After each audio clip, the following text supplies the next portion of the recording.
নমস্কার বন্ধুরা, আমার বৃষ্টিপর্ণা চ্যানেলে আপনাদেরকে স্বাগত। আজ আমি চলে এসেছি খাজার একটা রেসিপি নিয়ে। রথ সামনেই, উল্টো রথ, জগন্নাথের রথ বলে কথা, খাজা না হলে চলে। এই রকমভাবে খুব সহজে মুচমুচে একদম দোকানের মতো পারফেক্ট খাজাতেই বানিয়ে নিতে পারেন খুব সহজে। চলুন আপনাদেরকে দেখাই এই রকম সহজ খাজার রেসিপি। আমি এখানে একটা পাত্রে 3 কাপ মতো, ছোট যে মেজারমেন্ট কাপগুলো হয় সেই কাপে 3 কাপ ময়দা নিলাম, সামান্য পরিমাণ নুন, সামান্য চিনি আর দিয়েছিলাম 1 চামচ ঘি দিয়ে এটাকে খুব ভালো করে ময়ন দেব। ময়নটা খুব ভালো করে মাখা হয়ে গেলে তারপরে নর্মাল টেম্পারেচারের যে জল, সেই জল দিয়ে অল্প অল্প করে এটা ভালো করে মেখে নেব। এটা খুব বেশি পাতলা করলেও হবে না, আবার খুব বেশি শক্ত করলেও হবে না, মোটামুটি একটা যেরকম ময়দা মাখতে গেলে লাগে সেই রকমই এটা মেখে নিতে হবে। জগন্নাথ দেবের রথ আর খাজা খাবো না তা কি কখনো হয়? এইভাবে বানিয়ে নিতে পারেন খুব সহজে। খাজা মুখে দিলেই মিলিয়ে যাবে, একদম মচমচে রসালো মজাদার খাজা। এইভাবে একবার বানিয়ে নিতে পারেন। রথ আর খাজা খাবো না তা কি কখনো হয়? এবার দেখুন ময়দাটা মাখা হয়ে গেছে। আমি এখানে একটা বাটিতে ছোট 2 চামচের মতো তেল নিলাম আর 2 চামচ কর্নফ্লাওয়ার নিলাম, নিয়ে এটাকে গুলে দেব। এবার কর্নফ্লাওয়ারটা একটু টাইট হয়ে গেছে, আমি এখানে আরও 1 চামচ 2 চামচ মতো তেল দিয়ে দিলাম। দিয়ে কর্নফ্লাওয়ারটা খুব বেশি গাঢ় করব না, আবার খুব বেশি পাতলা করব না, এটা একটা গুলে রেখে দিলাম। আর এখানে যে ময়দাটা মেখেছিলাম সেই ময়দাটা থেকে আমি ছোট ছোট রুটির মতো গোল্লা হবে সেই রকম, দেখুন আমার 6টার মতো গোল্লা হলো, সেই 6টা গোল্লা করে রেখে দেব।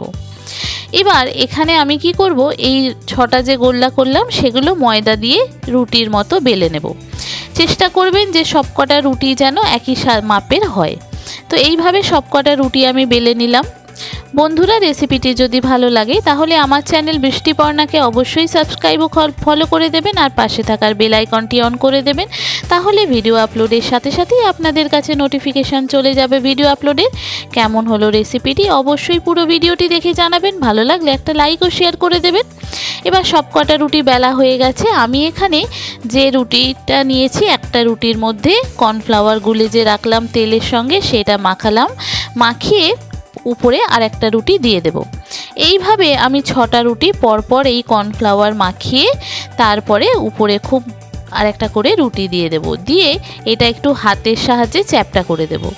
এতে কি হবে, খুব ভালো করে সবকটা রুটির মধ্যে চলে যাবে আর রুটিটা সব দিক দিয়ে একদম ভালো লেয়ার তৈরি হবে। যখন খাজাটা ভাজা হবে এই একটা লেয়ার কিন্তু খুলে যাবে, আর যত ভালো করে খুলবে তত কিন্তু রস ভিতরে যাবে আর খেতে তত ভালো হবে। এবার দেখুন সব দিকটা খুব ভালো করে আমি সমান করে নিয়ে এবার এই রকম রোলের মতো করে নেব। রোল করে খুব ভালো করে আমি একটু মেখে নেব যাতে সব দিকটা না খুলে যায় আর রোলটা যাতে একটু পাতলা হয়ে যায়। এবার আমি এগুলোকে একটা ছুরির সাহায্যে সরু সরু করে, মানে 1 ইঞ্চিরও একটু কম কম করে আমি এগুলো কেটে নেব।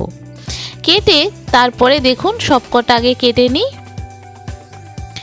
1 ইঞ্চির মতো করে কাটবেন, খুব বেশি মোটা করে কাটবেন না, তাহলে কিন্তু বেশি বড় বড় হয়ে যাবে।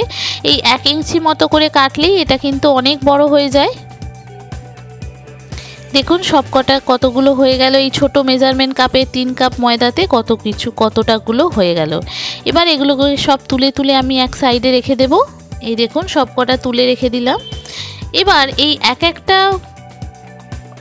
যে হলো লেচি, সেই লেচিগুলোকে 2টো আঙুলের সাহায্যে একটু চ্যাপটা করে নিতে হবে। এই দেখুন আগে 2 আঙুলের সাহায্যে এরকম চ্যাপটা করে নেব, তারপরে এটাকে একটু বেলে লম্বা লম্বা করে নেব। ব্যাস, আপনার গজা প্রায় অনেকটা রেডি। এই দেখুন এইভাবে বেলে নেব। এবার এগুলো যখন ভাজবেন ফুলে ফেপে ডবল হয়ে যাবে আর খাস্তা হয়ে যাবে। যত ভালো করে ভাজা হবে এই খোলগুলো যত খুলবে তত কিন্তু খাস্তা হবে। আগে এই রকম 2 আঙুল দিয়ে চেপে নিয়ে তারপরে এই রকম সরু সরু লম্বা লম্বা বেলে দিতে হবে। ব্যাস, আপনার খাজার অর্ধেকটা রেডি। এবার ভাজার পালা। আমি এখানে কড়াইতে তেল নিয়েছি, কড়াইটা জাস্ট গরম করতে দিয়েছি। এই খাজা করার জন্য খুব বেশি গরম কিন্তু তেল লাগবে না। তেলটা জাস্ট কড়াটা গরম করে তেলটা দিয়েছি, দিয়ে দেখুন এই ঠান্ডা তেলের মধ্যেই আমি কিন্তু গজাগুলোকে দিয়ে দিলাম। আমি 4টে গজা এখানে দিলাম, তাই কিন্তু আমার এখানে তেলটা যখন ভাজা হয়ে যাবে খাজাগুলো, তখন কিন্তু এটা ফুলে ফেপে অনেক বড় হয়ে যাবে। এই দেখুন আস্তে আস্তে তেল যত গরম হচ্ছে খাজাগুলো কিন্তু তত ফুলে ফেপে উঠে পড়ছে। বন্ধুরা, রেসিপিটি যদি ভালো লাগে তাহলে আমার চ্যানেল বৃষ্টিপর্ণাকে অবশ্যই সাবস্ক্রাইব ও ফলো করে দেবেন, পাশে থাকার বেল আইকনটি অন করে দেবেন। তাহলে ভিডিও আপলোডের সাথে সাথেই আপনাদের কাছে নোটিফিকেশন চলে যাবে ভিডিও আপলোডে। কেমন হলো রেসিপিটি পুরো ভিডিওটি দেখে জানাবেন, ভালো লাগলে একটা লাইক ও শেয়ার করে দেবেন। এবার এদিকে খাজাগুলো ভাজা হতে থাক, ততক্ষণে আমি এখানে 1.5 কাপ মতো চিনি নিয়েছি আর নিয়েছি 1 কাপ জল দিয়েছি, দিয়ে এটাকে ভালো করে গুলিয়ে গ্যাসের আরেকটা ওভেনে বসিয়ে দেব। আর দেব একটা এলাচ।